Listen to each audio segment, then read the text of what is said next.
그래서 오늘 가져온 책은 임제록입니다. 야나기다 세이자 일본 사람이 쓴 책이고 직장에 가서 보다 보니까 이게 눈에 들어와가지고요.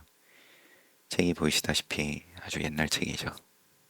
지금은 없어진 고려원이라는 출판사입니다. 근데 이게 봐보니까는 이제 큰 스님께서 옛날에 보셨던 책인 것 같아요. 개송을 하나 쓰신 것도 나오고 채도 제가 익숙한 필체는 아닌데 한자 쓰신 걸 보니까 그래서 큰스님께서 쓰신 것 같다. 책 자체는 출판된 게 1988년이고 뒤에 연도를 하나 써놓으셨는데 98년 여름 그때 법문을 하셨던 걸 기록을 해놓으신 건지 아니면 혼자 보신 건지 어제 짧은 개송인데 움직이는 자는 정신이 잠자는 줄 모른다. 잠자는 정신을 깨우기 위하여 나는 명상에 든다. 일부러 이제 가나선을 선을 이야기하기 위해서 명상에 상대하여 가지고 가라앉히는 공부로 가라앉히는 공부와 뽑아 없애는 공부로 이렇게 나눠서 그렇게 초심자 법문할 때라든지 일반적으로 모양을 벗어날 수 없는 입장에서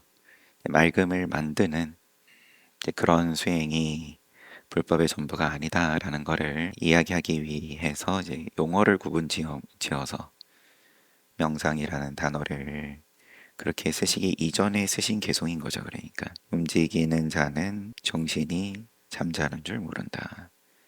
잠자는 정신을 깨우기 위해 나는 명상에 든다. 책은 아주 노래져서 사글지경이지만 그래도 글이 읽음만 하다 싶어서 가지고 왔습니다. 임제록 해제 1번 임제의현의 생애.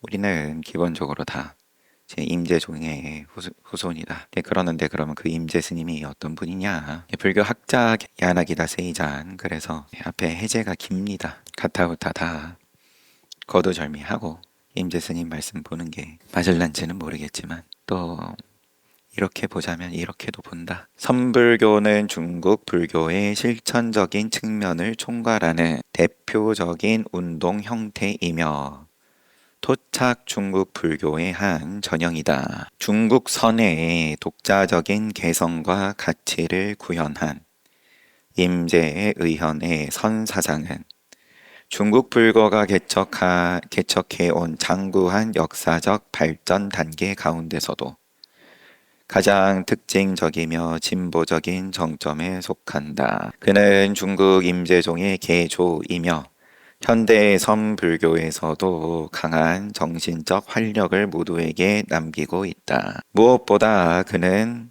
형해화된 전통이나 사상적 권위, 형식과 타성의 굴레에서 과감하게 벗어나 인간 해방의 근본 문제를 참신하게 제기하고 선체험의 가치를 소리 높여 외친 선승이며 지금까지도 강렬한 안광을 내뿜고 있는 정신세계의 거인이다. 먼저 그의 생애를 살펴보기로 한다. 선사의 호는 임재, 휘는 의현, 조주의 남화 사람이며 지역 이름 조주, 속성은 형시이다. 유년 시절엔 특이한 개성과 자질을 지닌 데다 효행이 지극했다고 알려진 그는 어려서부터 출가의 뜻을 품고 있었다고 한다. 지극히 철저하고 뚜렷한 종교적 개성을 지닌 임재의현은 출가 수행의 초기에 불교의 학문적인 연구에 몰두하였으나 진정한 깨달음의 길이 아님을 느끼고 불교의 학문적인 교양을 일시에 던져버린다. 그는 돌연히 선의 길에 들어서서 행업 순일의 선수행에 전념하였는데 만년의 임재는 이 시기에 자신을 다음과 같이 회상하고 함께 돌을 닦는 임재 스님 말씀 인용. 함께 돌을 닦는 여러 벗들이여 출가 수행자는 다른 무엇보다도 진리를 구하는 것을 소중하게 생각해야 한다.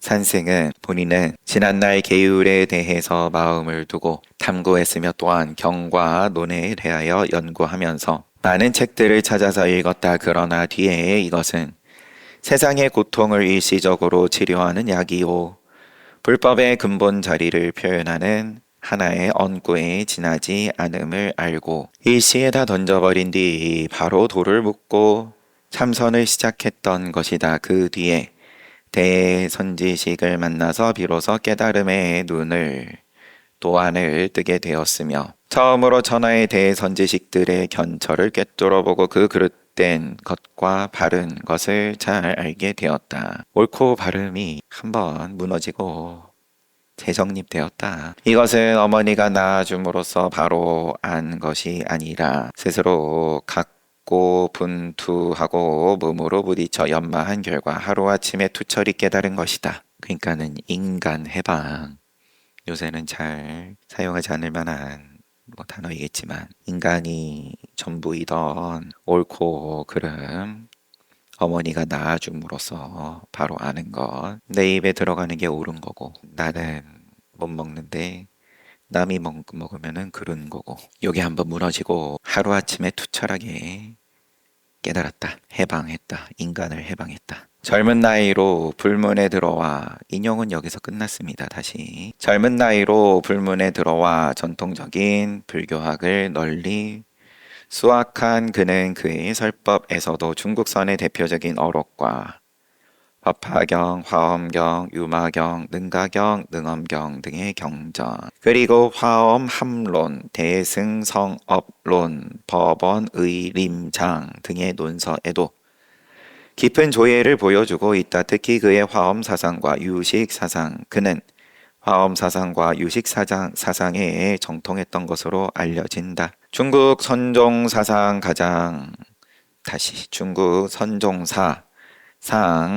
가장 독창적인 견철을 확립한 임재의연의 설법은 심원한 불교의 교의와 특히 선과 사상적 관계가 깊은 화엄의 교의를 종횡으로 구사하고 있으며 좀 구분을 지어놨어요. 심원한 불교의 교의 아니네요. 특히 선과 사상적 관계가 깊은 화엄의 교의를 종횡으로 구사하고 있으며 투탈자제한 선의 안목을 간명직제하게 나타내고 있어서 고금을 통하여 선어록의 왕이라고 부르기도 한다. 경전의 전통적인 연구에 의해 불교의 정신을 추구했지만 아직 투철한 견철을 얻지 못했던 시기의 젊은 임재는 다음과 같이 말한다. 아직 크게 깨닫기 전에 하신 말씀이 대덕들이여 우물쭈물 헛되이 세월을 보내서는 안 된다. 지난날 이 산승도 깨닫지 못했을 때는 빛이라고는 없는 절망 속에서 이리저리 깨달음을 찾아 방황했었다. 흐르는 광을 헛되이 보낼 수 없어서 가슴속은 타오르고 마음은 갈팡질팡하여 이곳저곳에서 가르침을 찾아 물었었다. 앞에 말이 그럼 조금 달라져야 될 것 같아요.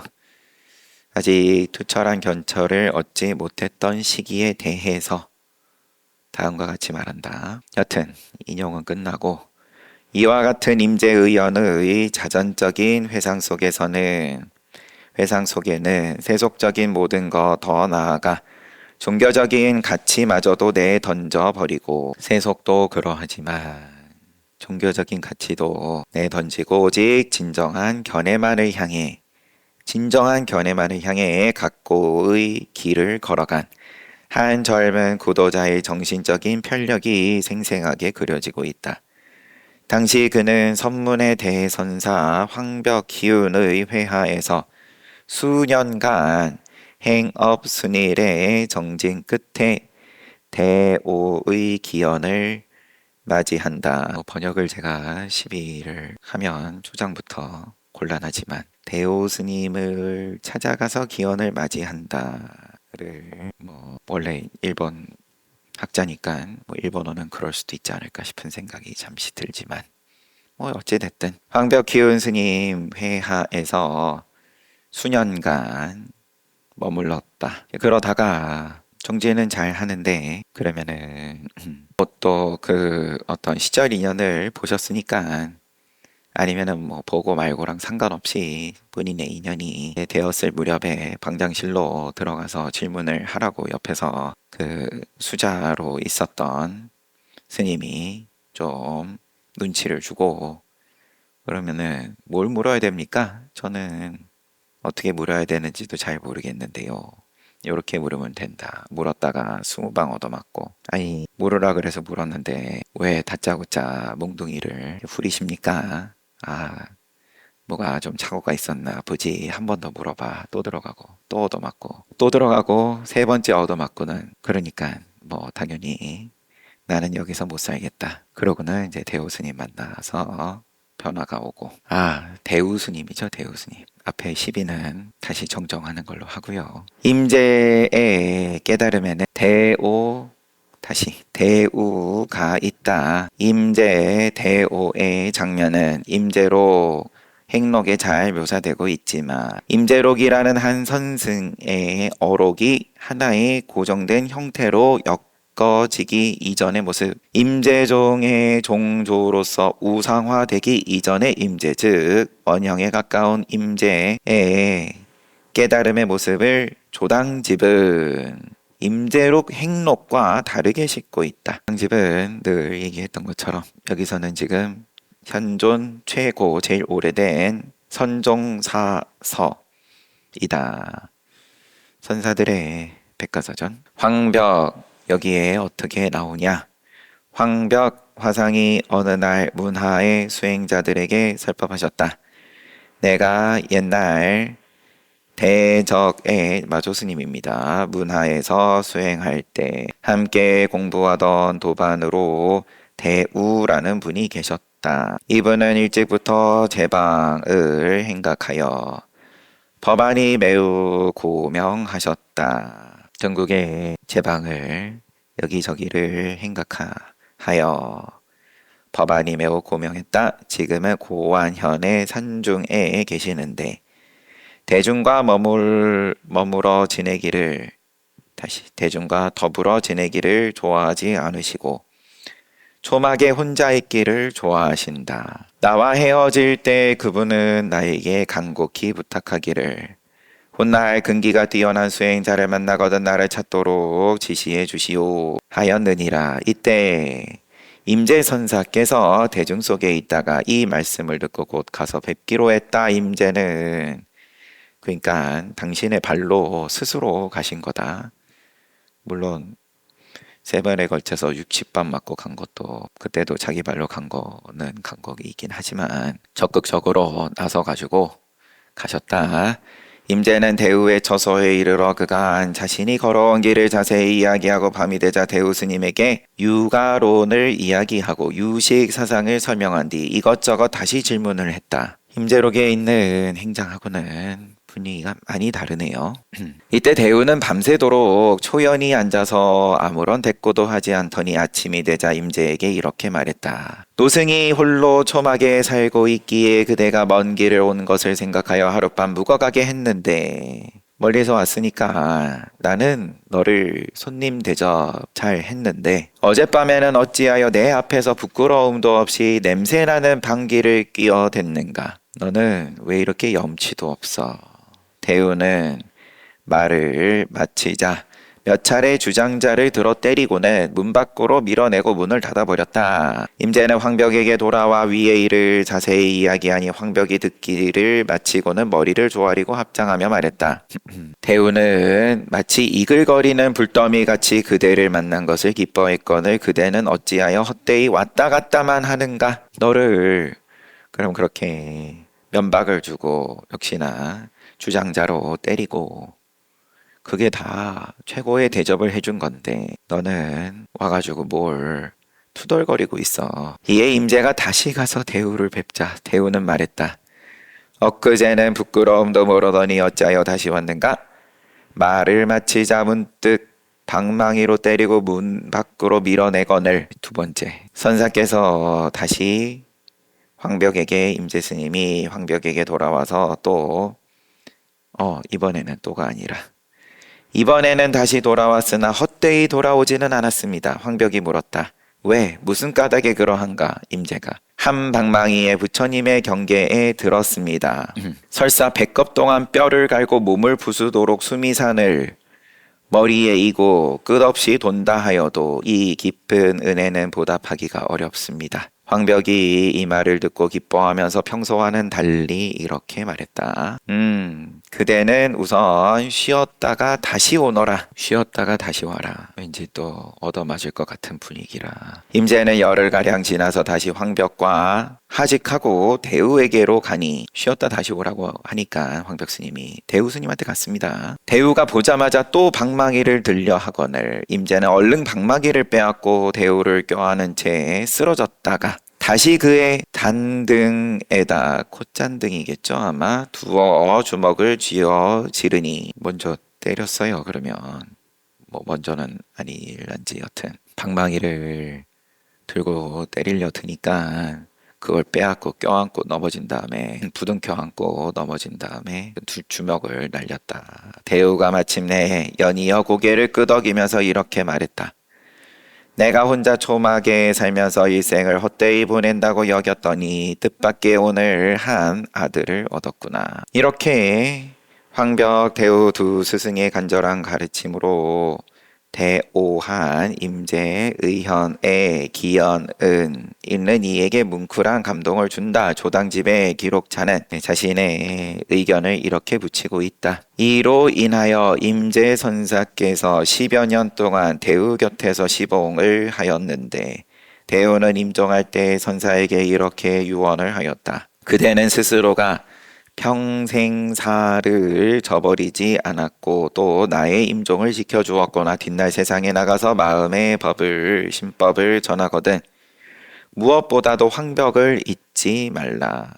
이와 같은 황벽과 임제의 관계를 강조하는 이 조당집의 기록자는 마조, 백장, 황벽, 임제로 이어지는 홍주종의 법계를 염두에 두고 있는 듯하다. 그런데 우리 전신보벼 흔적 없이 나는 새도 봤지만 거기서는 황벽 스님 행장이 마조 스님을 뵙겠다고 찾아갔는데 이미 돌아가셨더라.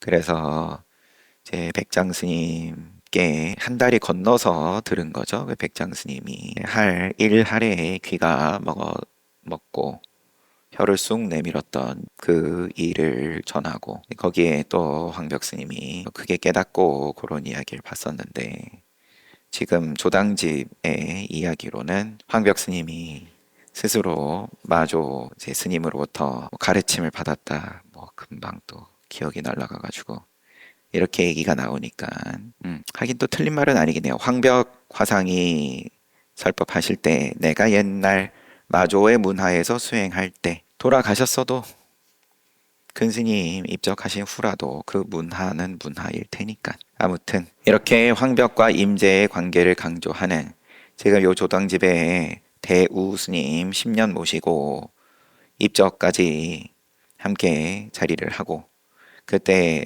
대우 스님이 너는 나하고 10년 있었지만 너는 법맥을 너의 스승은 황벽이다. 이렇게 명시를 해놓은 것에 대해서 조당집의 기록자는 마조, 백장, 황벽, 임제로 이어지는 홍주종의 법계를 염두에 두고 있는 듯하다.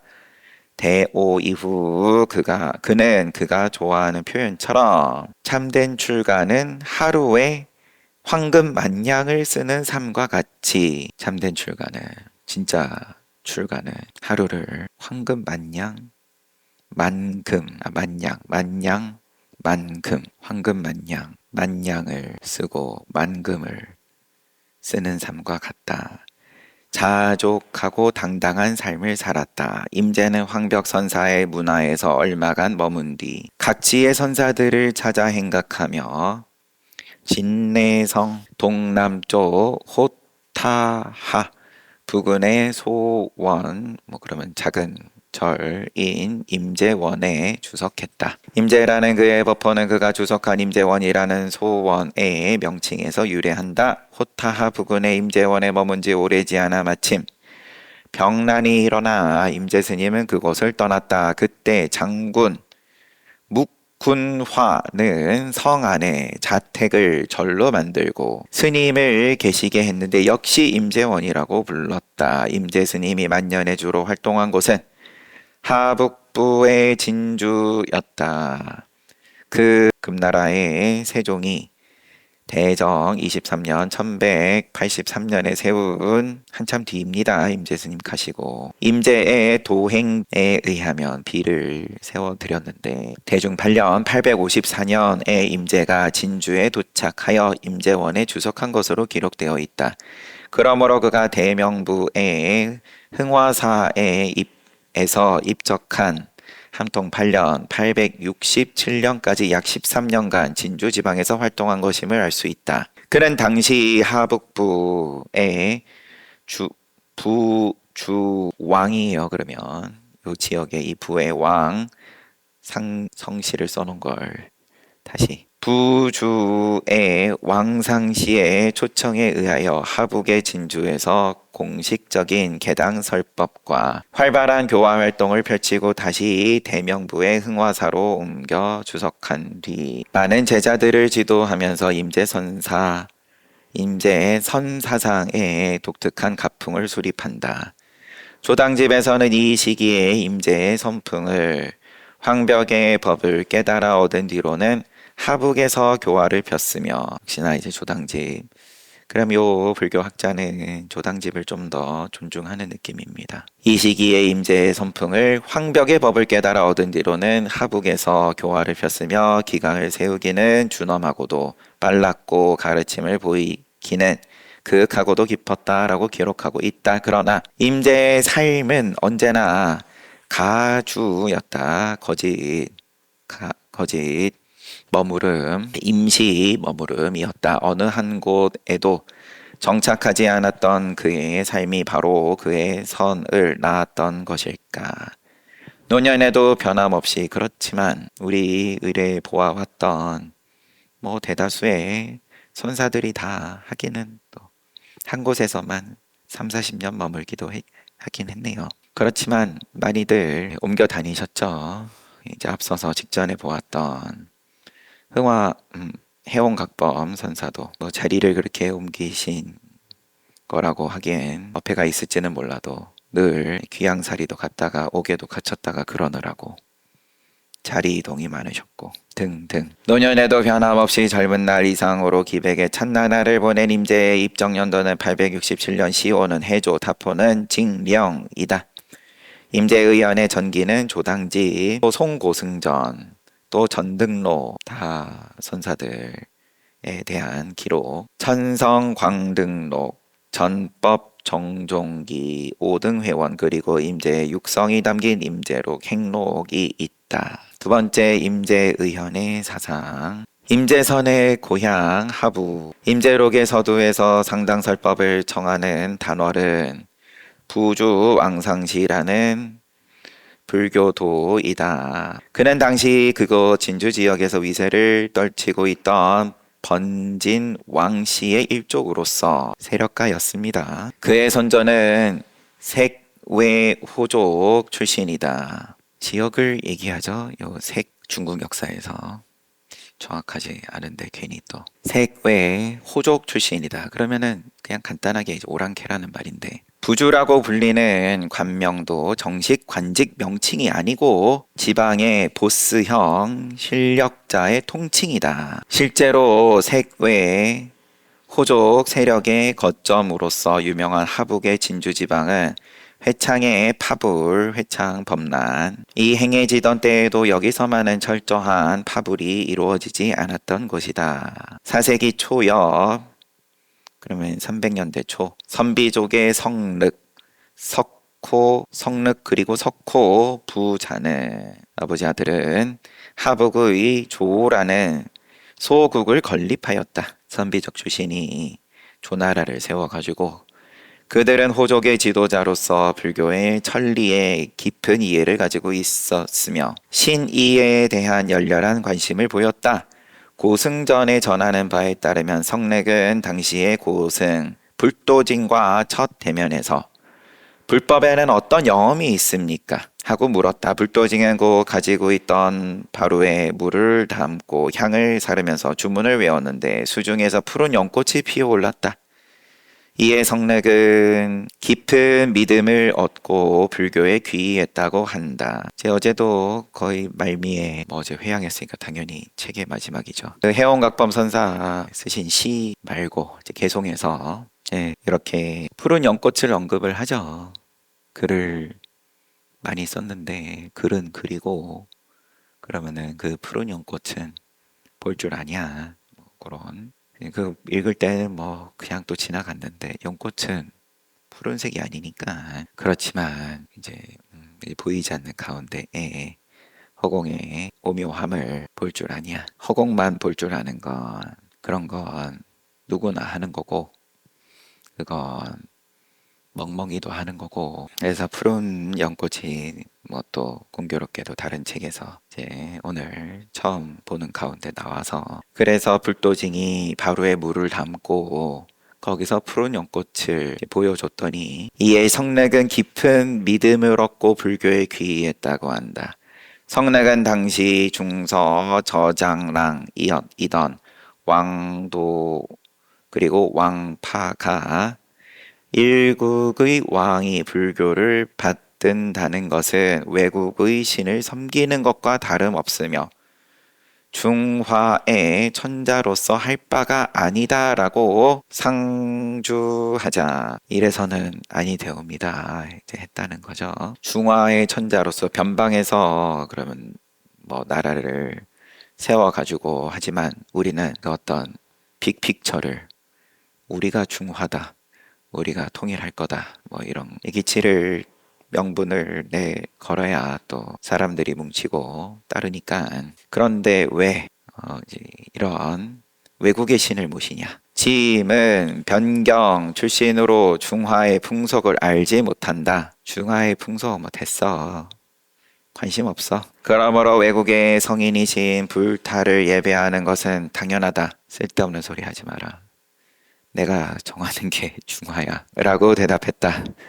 이것을 오호의 다섯 오랑캐 족장들에게 모두 공통된 심경이었을 것이다. 당시 이 지역의 유력자들은 불교에 대해 호의적인 태도를 보이고 있는데 그것은 중앙정부의 억압정책에 대한 적대적 태도의 한 표현이기도 하다. 우리 부처님 일대기 볼 때도 그러면은 크샤트리아들의 입장에서 기존의 권력이고 질서였던 브라흐만교 바라문들에 대해서 그리고 또 재력을 통해서 힘을 얻은 평민들 거부장자들 또한 마찬가지로 불교에 대해서 부처님에 대해서 호의적인 입장을 가지고 또 믿고 따르고 예를 들어서 이 시대의 유명한 학자이자 관료인 한유는 동소남을 보내는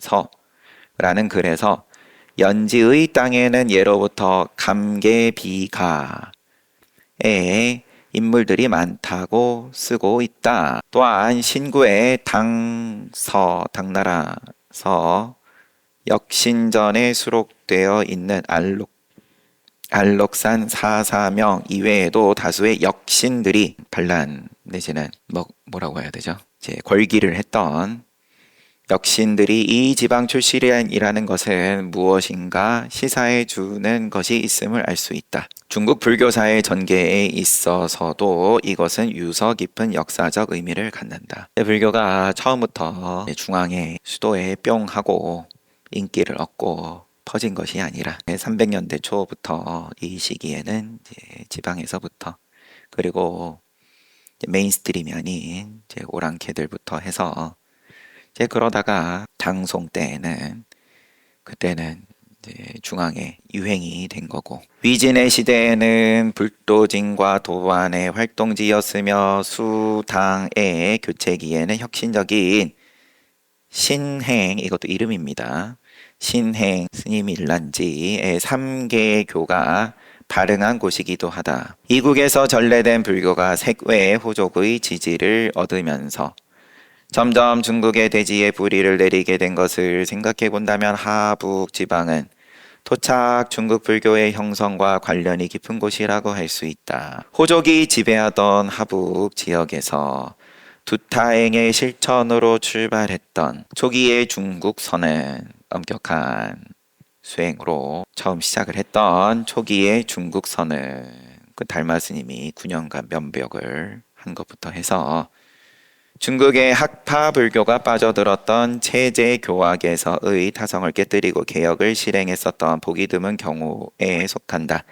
그들은 왕조나 귀족 부호들로부터 재정적인 원조나 정치상의 보호를 기대하지 않는 종교적 편력자로서 고행 수행자로서 삶을 당당하게 꾸려나갔으며 늘 하층의 민중들과 접촉하고 민중의 정신세계 속으로 파고들었던 것이다. 사실 왕실 귀족과 같은 지식인들과의 교제를 떠나서 항상 하층의 민중 측에 서 있었던 초기의 선생들은 귀족 불교의 철학자들이 표방하는 번쇠한 교리 체계를 주장하지 않았다. 애초에 글도 잘 모르는 사람들 위주였을 테니. 그러나 그들은 관제 불교의 학생들이 해내지 못했던 민중들을 위한 설법을 몸소해낸 것이다. 그들은 자신들의 독특한 선적 계안을 바탕으로 깨달음을 바탕으로 일상의 구원아 속어로서 당당히 불법을 설파해냈으며 본래 차별 없는 참 사람의 종교 선을 실천한 것이다. 하고 계속되는데 책은 여기까지 보겠습니다. 시대적 배경을 상세하게 시대적 배경 이전에 이제 그 뿌리를 먼저 보여줍니다. 인데 그런 다음에는 이제 임재 스님의 말씀을 분석을 한 논문이라면은 논문이겠죠. 그걸 앞부분에 쭉 보는데 그러고 나서 본문에 들어갑니다.